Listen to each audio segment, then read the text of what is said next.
अरे वाह रानो, तू तो जंगल में सबसे फास्ट और तेज निकली। ठंडी आने से पहले ही तुमने ढेर सारे अनाज घर में जमा करके रख लिए। ऐसी बात नहीं है काकी जी, सर्दियाँ आने के बाद कहाँ जंगलों में भोजन की खोज करने जाने के लिए मन करता है। इसीलिए बेहतर है कि सर्दियाँ के आने से पहले ही हम ढेर सारे अनाज इकट्ठे कर ले, ताकि सर्दी के दिनों में हम अपने घोंसले में गर्म रजाई के खूब मजे ले। हाँ रानो, आप बिल्कुल सही कह रही हो। हमने भी थोड़े बहुत अनाज इकट्ठे कर लिए हैं ठंड के लिए।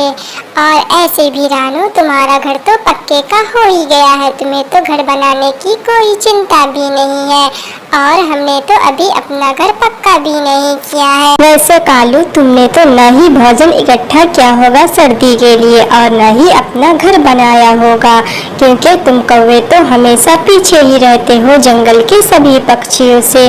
कालू, मेरी बातों का बुरा मत मानना, क्योंकि हम किसी की बात उसके मुंह पर ही कहते हैं, चाहे उसे अच्छा लगे या खराब। पीठ पीछे बुराई करने की मेरी आदत नहीं है। क्योंकि कालू, तुम कौवे और कौवी तो हमेशा सुस्ती के मारे न ही घर बनाते हो और न ही भोजन ढूंढते हो, और जब मुसीबत आती है तो तुम दर दर पे मदद की भीख मांगने जाते हो। इसीलिए कह रही हूँ कालू के सर्दी आने से पहले ही अपना ठिकाना बना लो। हाँ काकी, अभी तो सर्दियाँ आने में बहुत दिन बाकी है। अगर अभी से हम सर्दियों के बारे में सोचने लगे तो फिर अभी गर्मी के मजे कौन लेगा।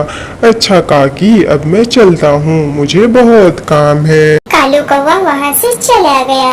ये लो, कालू को तो गुस्सा ही आ गया। हमारी बात इसे हमेशा खराब ही लगती है। हाँ काकी, लगेगी भी क्यों नहीं, क्योंकि सच्ची बात हमेशा कड़वी ही लगती है। कालू और लूसी, क्या तुम्हें एक बात पता है? जंगल में एक शिकारी कहीं दूसरी जंगल से आया है और वो हम जैसे पक्षियों को रोज परेशान करता है। हाँ काकी, हमने भी सुना है, लेकिन वो बहुत ज्यादा कठोर दिल का पक्षी है। वो किसी पक्षी पर दया नहीं करता है। वैसे काकी, अभी तक तो हमारे जंगल में नहीं आया है। हाँ, वो सब तो ठीक है, लेकिन क्या पता वो कब हमारे जंगल में आ टपक पड़े और हमें से किसी पक्षी को कोई नुकसान पहुंचा दे। इसीलिए सब सतर्क और चौकन्ना रहना। अगर पता चले तो एक दूसरे को जल्द ही खबर कर दे। ऐसा कहने के बाद सब अपने अपने घर की तरफ चले जाते हैं। इसमें इतना परेशान होने वाली क्या बात है कालू जी? अभी सर्दियाँ आने में 3 से 4 महीने बाकी हैं। तब तक सर्दी आने के पहले हम अपना घर पक्का कर लेंगे। अभी हमें नींद के मजे लेने दो। गौरी, तुम हमेशा ऐसे ही सुस्ती करती हो, ना ही खुद कोई काम करती हो और ना ही मुझे करने देती हो। तुम हमेशा हर साल ऐसे ही बोलती हो कि सर्दियाँ आएगी तो हम देख लेंगे, लेकिन जब सर्दियाँ आ जाती है तो कुछ नहीं कर पाते हैं। कालू जी, वैसे एक बात मुझे आपको बतानी थी कि हम इस बार रानो चिड़िया के घर से कुछ ज्यादा ही खूबसूरत और पक्के का हम अपना घर बनाएंगे। इस बार हम उस रानो चिड़िया को घर के मामले में पीछे छोड़ जाएं। हाँ गौरी, तुम बेफिक्र होकर रहो, हम सब कर देंगे। तभी जंगल में अचानक से शिकारी चील आ जाता है। वो इधर उधर पक्षियों को ढूंढने लगता है। अरे, यहाँ तो एक भी चिड़िया नहीं दिखाई दे रही है। लगता है मुझे घोंसले के अंदर जा करके ही शिकारी ढूंढना होगा। चील को रानो चिड़िया का घर दिखाई देता है। चील बाहर से अपने पंजों से उस घर को तोड़ने की कोशिश करने लगता है। अरे, ये अचानक से हमारा घर इतनी जोर जोर से क्यों हिल रहा है? कहीं जंगल में जलजला तो नहीं न आ गया है? रानो चिड़िया बहुत ही ज्यादा डर जाती है। इधर बाहर चील पूरी ताकत से उस घर को तोड़ने की कोशिश कर रहा था, लेकिन वो घर इतना मजबूत और पक्के का बना हुआ था कि वो टूट नहीं रहा था चील। अरे, ये घर है या पता नहीं पहाड़, जो तोड़ने से भी नहीं टूट रहा है। आज तक जिंदगी में हमने इतना मजबूत घर नहीं देखा। चील दोबारा से घर को तोड़ने की कोशिश करने लगता है। तभी चील के पैर कट जाते हैं और उनमें से खून बहने लगते हैं।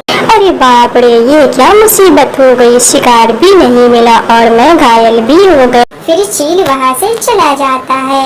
घर के अंदर बैठे लूसी कबूतरी और कालू कौवा गोरी कवि सबके सब ये नजारा देख रहे थे। अरे बाप रे गोरी, देखा तुमने वो चील किस तरह से रानू चिड़िया के घर को तोड़ रहा था। कालू जी, अगर वो घर को तोड़ ही देता तो बहुत अच्छा होता। अरे गोरी, ये तू कैसी बातें कर रही है, जरा सोच तो सही। अगर रानू चिड़िया की घर की जगह वो चील अगर हमारे घर को इस तरह से तोड़े होता तो मेरा घर तो टूटकर टुकड़ों टुकड़े में बिखर गया होता और फिर वो चील हम दोनों को खा जाता। कालू जी, मैंने तो ये बात सोची ही नहीं थी। या अल्लाह, तेरा लाख लाख शुक्र है कि तूने मुझे उस शिकारी चील से बचा लिया, नहीं तो आज उस शिकारी चील मुझे खा ही जाता। लेकिन उस शिकारी चील ने हमारे घर का अच्छा खासा नुकसान कर दिया है। तभी आसपास के पक्षी रानू चिड़िया के पास आते हैं। वाह रानू, हम मान गए कि तुमने अपना घर वाकई में बहुत मजबूत बनाया है। हाँ देखिए ना, उस शिकारी चील ने हमारे घोंसले का क्या हाल बना दिया है। अब तो मुझे दूसरा घोंसला बनाना ही पड़ेगा, क्योंकि अब ये घोंसला पहले जैसा मजबूत और सुरक्षित नहीं है।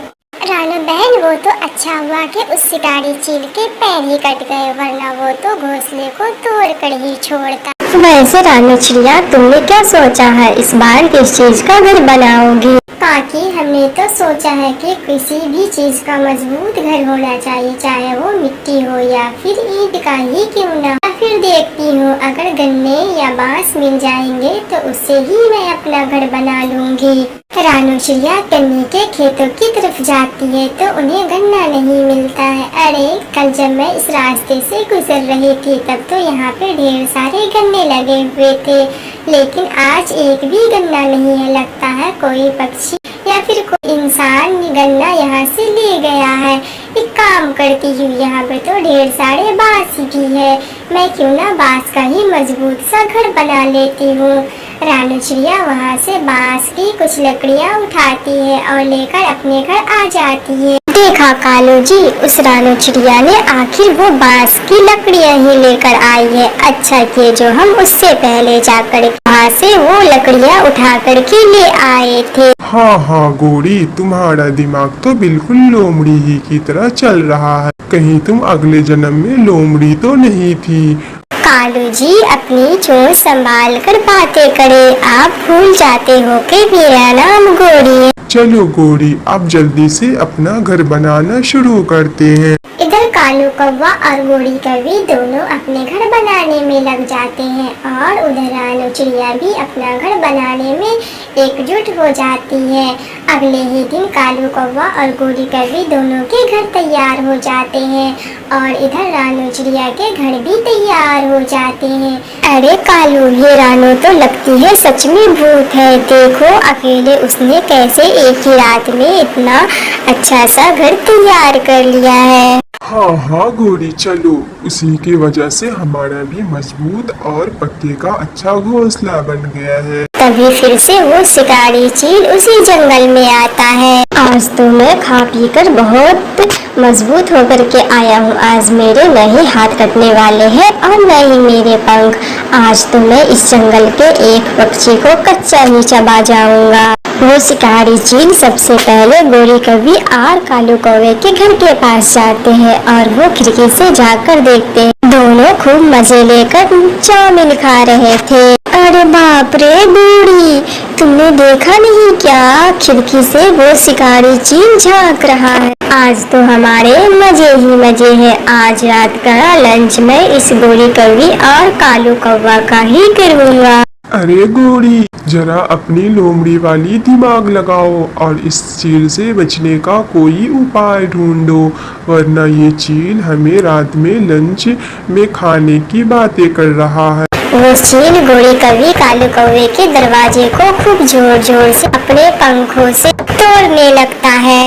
आज तो मैं लंच में गोरी कौवी कालू कौवा को ही खा करके रहूं। चल दरवाजे जल्दी से टूट जा, मुझे बहुत मन कर रहा है इन कालू कौवे के मांस खाने के। लेकिन इस बार गोरी और कालू दोनों ने मिलकर बहुत मजबूत घर बनाया था, वो टूटने वाला बिल्कुल भी नहीं था। चील अपनी पूरी एनर्जी लगा देता है उस घर के दरवाजे को तोड़ने में, लेकिन वो दरवाजा हिलता तक भी नहीं है। अरे यार चील, तू कितना कमजोर है। इस जंगल के पक्षी लगता है बहुत ज्यादा चालाक है, जो इतना मजबूत और पक्का घोंसला बनाते हैं जो कि टूटने से भी नहीं टूटता है। लगता है आज मैं फिर इस जंगल से खाली पंख ही जाऊंगा। ऐसा कहने के बाद वो शिकारी चील वहाँ से चला जाता है। अंदर कालू कौवा गोरी कौवी दोनों चील की बातें सुनकर बहुत खुश हो रहे थे। अरे वाह गोरी, वैसे उस रानू चिड़िया ने इतना मजबूत घर बनाने का आइडिया देकर बहुत ही अच्छा किया, वरना आज हम और तुम दोनों चील के पेट में गए होते।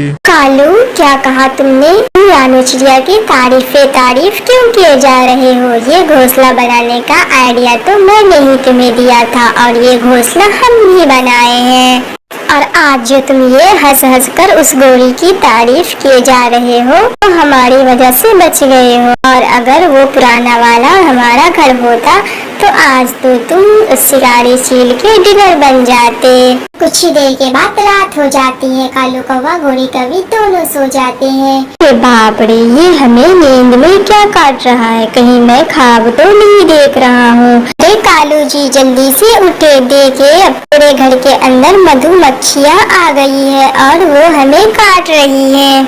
अरे बाप रे गोरी, ये क्या हो रहा है? अब हम इन मधुमक्खी से कैसे बचेंगे? अरे कालू जी, हमें तो लगता है कि हमारे घर मीठे होने की वजह से ये मधुमक्खियाँ आ गई हैं रस लेने के लिए। आज तो मैं उस रानू चिड़िया को मार मार कर अच्छे से बेहोश कर दूंगी। उस मनहूस रानू चिड़िया की वजह से ही आज हमें ये मधुमक्खियाँ काट रही है। लेकिन गोरी, उसकी तो कोई गलती नहीं है, इसका तो सारा क्रेडिट तुम्ही ने की थी। गोरी, अब हमें यहाँ से भागने के अलावा कोई दूसरा रास्ता नहीं है। चलो चलो जल्दी भागो यहाँ से, वरना ये मधुमक्खियाँ हमें गन्ने का रस समझ के अपना डिनर ही बना लेगी। फिर कालू कौवा गोरी कौवी दोनों वहाँ से भाग जाते हैं।